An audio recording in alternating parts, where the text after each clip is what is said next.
പോവാണോ? അടുത്ത സ്റ്റേഷനിൽ ഇറങ്ങിയാ പോരെ? ഇവനൊന്നും രാഷ്ട്രീയം അറിഞ്ഞൂടാ. സാറേ ഇവിടെ ഇരി.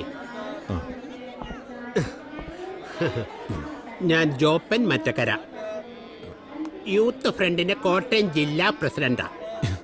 യൂത്ത് ഫ്രണ്ട് ബിഗ് ബാഗിലുണ്ട്. കാസർഗോഡ് പാർട്ടിയുടെ സമ്മേളനം കഴിഞ്ഞ് വരുന്ന വഴിയാ തല മാറ്റി വെച്ചത്. സാറ് തിരുവനന്തപുരത്തേക്കായിരിക്കും അല്ലേ? ഇതാ നമ്മുടെ പാർട്ടിക്കാര് ശബരി റെയിൽവേ കൊണ്ടുവരണമെന്ന് പറയുന്നത്. അപ്പൊ നമ്മളെപ്പോലുള്ളവർക്ക് ഈ ബുദ്ധിമുട്ടില്ലല്ലോ. ആട്ടെ, സാറിന്റെ പേരെന്തുവാ? ബാലഗോപാൽ.